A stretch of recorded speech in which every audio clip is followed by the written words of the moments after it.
بسم الله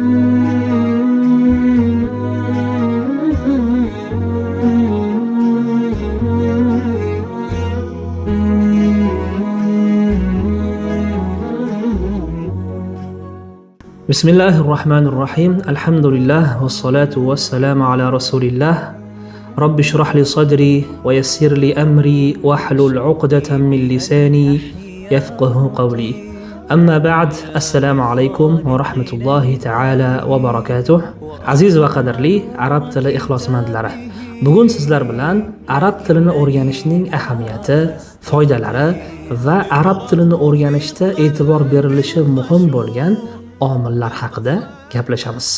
Inson bir ilmni o'rganar ekan, avvalo o'sha ilmning mohiyati, ahamiyati va mana shu ilmni o'rganishdan ko'zlagan maqsadlarini aniqlab olmog'i lozim. Xo'sh, biz arab tilini nima uchun o'rganamiz? Arab tilini o'rganishning biz uchun qanday foydalari bor?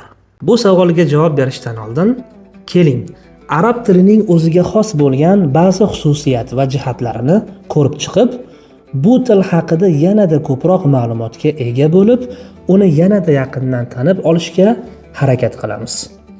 Arab tili Qur'oni Karim nozil bo'lishidan avval arab jazirasida tarqalgan xom somiy tillar oilasiga kiradigan, dunyodagi hozirgacha turli millatlar tomonidan o'rganib kelinayotgan va hozirgi kunimizda ham 22 ta arab davlatining rasmiy tili sifatida qo'llanib kelinayotgan eng qadimiy, eng so'zga boy, balog'at va fasohatga to'la, uslubiyati va she'riyati bilan ko'pchilikni o'ziga rom etgan, sarf nahu qoidalarining murakkabligi va yetukligi bilan nom qozongan, shu bilan birga juda katta ilmiy merosga xazina bo'lgan va eng asosiysi Alloh taolo o'zining insoniyatga yuborgan risolati bo'lmuş Qur'oni Karimni shu tilda nozil etgan muborak va mo'tabar til hisoblanadi.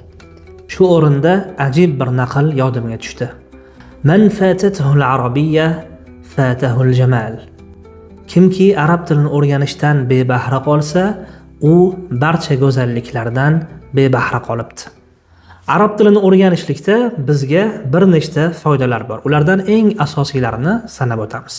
Birinchi navbatda hammamizning maqsadimiz bo'lgan Alloh taoloning kalomini va Rasululloh sallallohu alayhi vasallamning hadislarini asl manbalaridan o'qib, chuqur ma'nolari bilan tushunishlikdir. Kimki arab tilini yaxshi biladigan bo'lsa va keyinchalik diniy ilmlarni ham o'rganadigan bo'lsa, Qur'oni Karimni va hadis-i shariflarni arabiy matnlardan tushuna olish imkoniyatiga ega bo'ladi.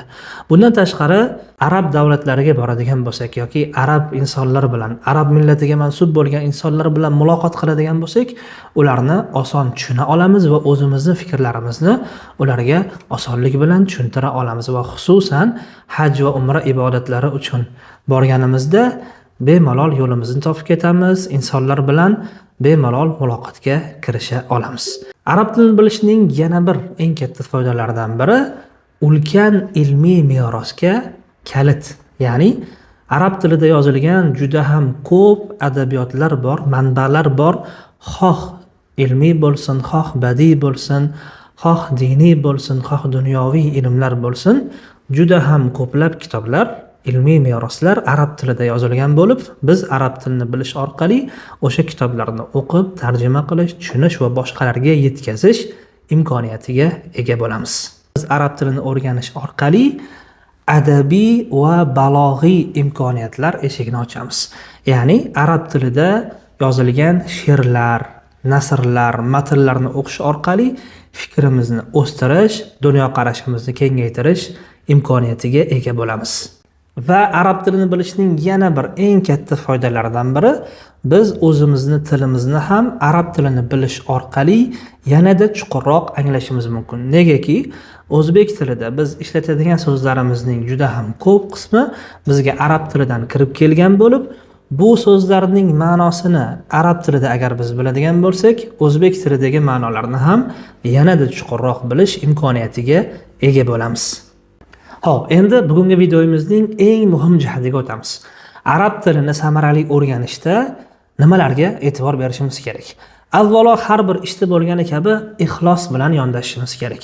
Ya'ni qaysi ishni inson ixlos bilan bajaradigan bo'lsa, unda ko'p yaxshiliklarga erishadi va xosatan ilm o'rganishda ham ixlos bilan Allohning roziligi uchun shar'iy ilmlarni o'rganaman, Qur'on, hadisni tushunaman, ilmga ega bo'laman, o'zimdagi jaholatni, ilmsizlikni ketkazaman degan yaxshi niyatlar bilan, ixlos bilan boshlaydigan bo'lsak va mana shu ixlosimizda bardavom bo'ladigan bo'lsak, Allohning tavfiqi ila arab tilini o'rganishimiz oson bo'ladi.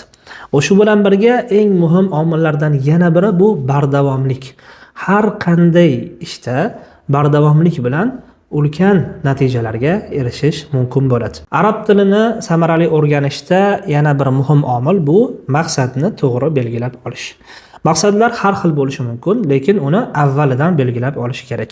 Kimdir oliygohlarga kirish uchun, kimdir tarjimon bo'lish uchun, kimdir ustoz bo'lish uchun, kimdir esa shunchaki arab tilidagi matnlarni tushunish uchun arab tilini o'rganishi mumkin. Buni farqi yo'q. Muhimi biz arab tilini o'rganishdan ko'zlagan maqsadimizni oldindan aniq qilib belgilab olishimiz kerak va mana shu maqsadimiz bizga bu yo'lda bo'lishi mumkin bo'lgan, uchrashi mumkin bo'lgan qiyinchiliklarni yengishimizda yordam beradi. Demak, avvaldan maqsadni aniq qilib belgilab olamiz. Uchinchi eng muhim omil esa bu bardavomlik. Ixlos bilan niyatni to'g'ri qilib, maqsadni belgilab olganimizdan keyin bu yo'lda bardavom bo'lishimiz kerak. Bu yo'lda uchraydigan ba'zi qiyinchiliklarni yengib o'tishda doimiy dars qilish, doimiy ustoz bilan birgalikda shug'ullanish, qoidalarni yodlash, matn yodlash va umuman arab tilini o'rganishda bardavomlik bilan, intizom bilan yondashishimiz kerak bo'ladi. Shu o'rinda arabcha bir bayt yodimga tushdi. وقال بالصبر وبالمداومة يدرك ما لا يدرك بالمقاومة وربما نال الفتى بكيده ما لم ينل ببأسه وأيده. Kuch bilan bittada erishib bo'lmaydigan narsaga sabr va bardavomlik bilan erishish mumkin. Yigit, ya'ni inson o'zini harakati bilan, bir ishda bardavom bo'lishi bilan va zehni zakovati bilan, kuchi bilan, qo'li bilan erisha olmaydigan narsaga ham erisha olishi mumkin bo'ladi. Ya'ni biz bir ishda davomiy bo'ladigan bo'lsak, uni natijasini albatta ko'ramiz. Endi arab tilini o'rganishda kundalik amal qilib borishimiz kerak bo'lgan muhim tavsiyalarga o'tamiz. Arab tilini samarali o'rganish uchun quyidagi tavsiyalarga har kuni amal qiling. Har kuni arab tilida kichik bo'lsa-da matn o'qing. Har kuni yangi so'z yodlang. Har kuni arab tilida kichkina bo'lsa ham jumlalar yozishga harakat qiling. Xoh o'zbekcha jumlalarni arab tiliga tarjima qiling, xoh o'zingizni fikrlaringizni arab tilida ifodalashga harakat qiling.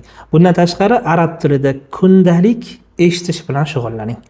O'zingizni darajangizga mos bo'lgan audiolarni eshitib boring va xohlasangiz multfilmlar tomosha qiling. Umuman arab tilida kundalik eshitish, o'qib tushunish, yozish, yangi so'z yodlash va qoidalarni o'zlashtirish bilan kundalik tartibda shug'ullanib borsangiz, tez fursatda arab tilidan yaxshi natijalarga erishasiz. Va yana eng muhim jihatlardan biri ustoz bilan birgalikda dars qilish, ya'ni ustozdan ta'lim olish, ustozdan dars olish ham samarali ta'limning muhim omillaridan biri sanaladi. Ushbu videomizni Imom Shofiiyning ilm haqidagi go'zal baytlari va tavsiyalari bilan yakunlaymiz. Imom Shofiiy ilm olishdagi muhim omillarni sanab mana shunday baytlarni aytganlar. Akhi, lan tanala al-ilma illa bi sittatin. Sa'unabbika an tafsilha bi bayani. Zaka'un wa hirsun wa ijtihadun wa bulghatun. Va suhbatu ustazin va tulu zamani. Ey birodarim, ilmga hargiz erisha olmassan, illoki mana shu 6 ta narsa bilangina erishishing mumkin. Senga bularni bayon qilib beraman batafsil. Eshit. Zakovat, aqlu zakovat.